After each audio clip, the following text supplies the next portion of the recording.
Welcome everyone to my YouTube channel GCI maths. Students, आज हम exercise 9.1 का question 11 कराएंगे। ठीक है, क्वेश्चन 11 चैप्टर कौन सा? सम एप्लीकेशंस ऑफ ट्रिग्नोमेट्री यानी हाइट एंड डिस्टेंस। क्वेश्चन 11 है, a TV tower stands vertically on the ground. एक TV tower stand vertically on a bank of canal.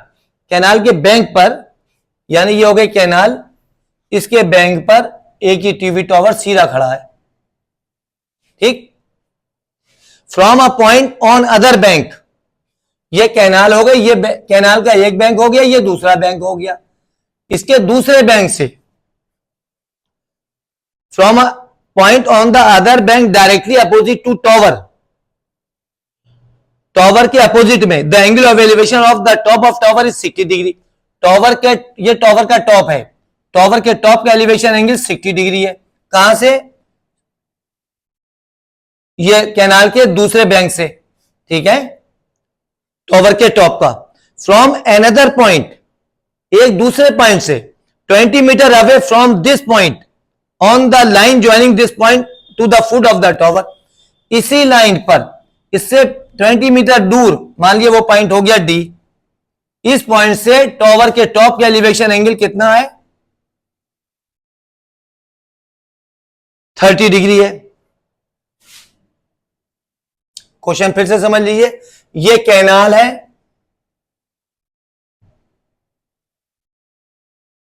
ठीक है, कैनाल का एक बैंक बी है और दूसरा बैंक ए है।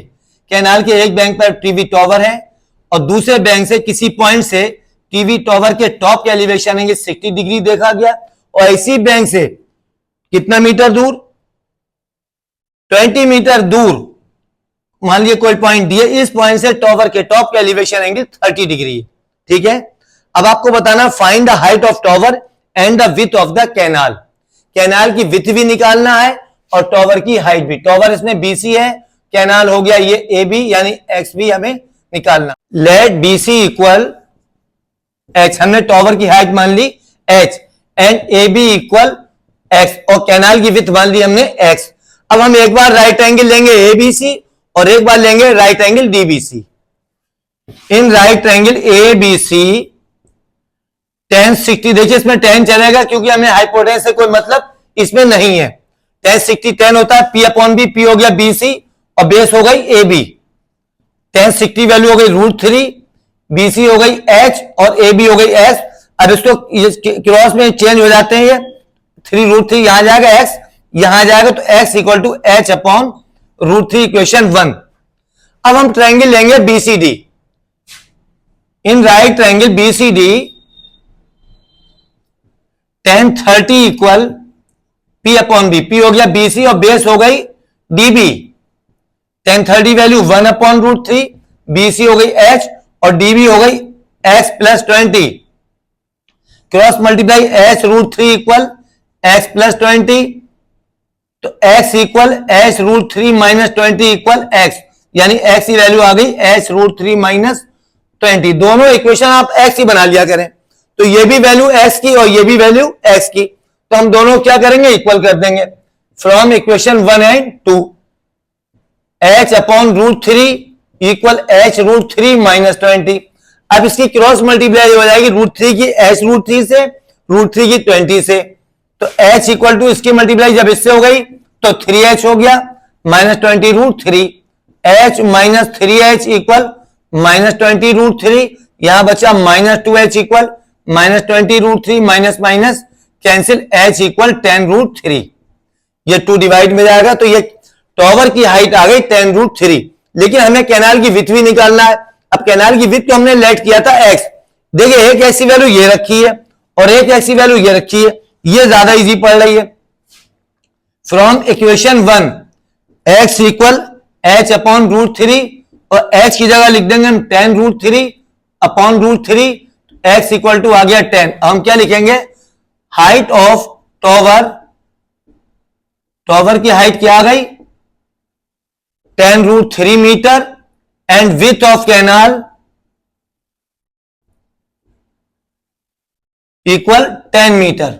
ठीक है, क्वेश्चन नंबर 12 है, from the top of 7 metre high building the angle of elevation of the top of cable tower is 60 degree, यानी एक तरफ 7 मीटर हाई बिल्डिंग है, दूसरी तरफ केबल टॉवर है।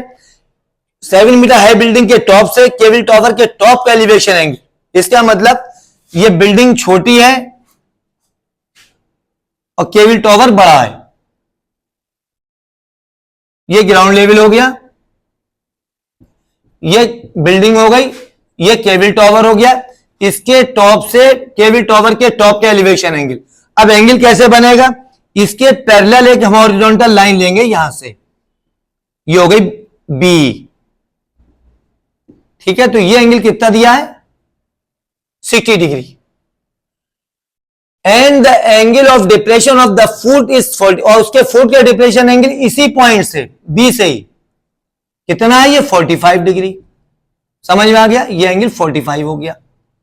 बिल्डिंग की हाइट है 7 मीटर, तो 7 जब ये है तो सी भी 7 होगी, इतनी मान ले रहे हैं हम h, ये x तो ये भी x हो गई। समझ में आ गया, ये बिल्डिंग हो गई, ये केबल टॉवर हो गया। बिल्डिंग के टॉप से केबल टॉवर के टॉप का एलिवेशन 60 है, बिल्डिंग के टॉप से केबल टॉवर के फुट का डिप्रेशन एंगल 45 है। अब आपको टॉवर की, केबल टॉवर की हाइट बताना है। ये क्या है, केबल टॉवर है, केबल टॉवर की हमें यहां तक हाइट मालूम है 7, इतनी और निकालना है h, और h निकालने के बाद उसमें 7 प्लस कर देंगे। लेट ए बी बिल्डिंग, हमने मान ली ए बी बिल्डिंग है, and C D B cable tower, C D cable tower है। Let A C equal B equal X, और डी मान लिया हमने एच। केबल टॉवर यहां से यहां तक है, यहां से यहां तक 7 हो गई, इतनी एच मान ली, एच निकालने के बाद उसमें 7 ऐड कर देंगे। अब एक बार, अच्छा ये एंगल 45 है तो अल्टरनेट इंटीरियर से ये 45 हो गया, क्योंकि ये ट्रांसवर्सल हो गई, ये दोनों लाइन पैरेलल हैं, तो अल्टरनेट इंटीरियर एंगल्स इक्वल होते हैं, जिससे ये एंगल 45 हो गया। अब हम ये एंगल लेंगे और एक, यानी एक ट्रायंगल लेंगे एबीसी और एक ट्रायंगल लेंगे BD. In triangle A B C tan 45 equal P upon B, P हो गया ए बी और बेस हो गई ए सी। tan 45 वैल्यू 1 हो गई, A B 7, A C X, तो एक्स इक्वल 7, इक्वेशन 1। अब हम ट्रायंगल लेंगे बीडी।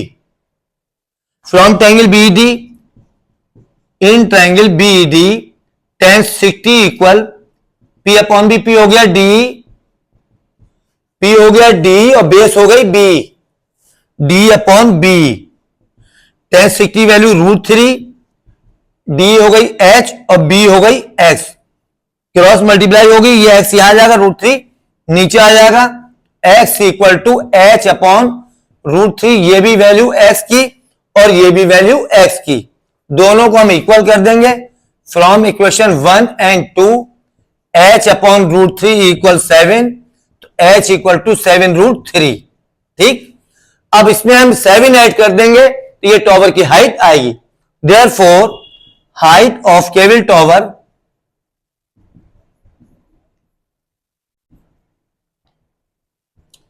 इक्वल h प्लस 7, और h की वैल्यू है 7√3 प्लस 7।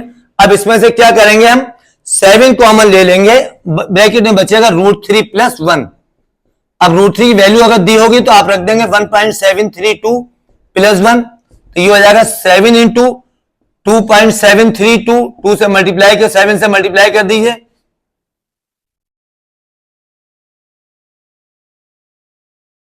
$19.124।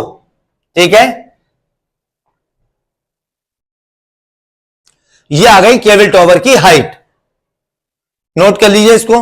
वीडियो को लाइक और शेयर करिए। जो लोग चैनल पर नए हैं प्लीज चैनल को सब्सक्राइब करें। Thank you so much.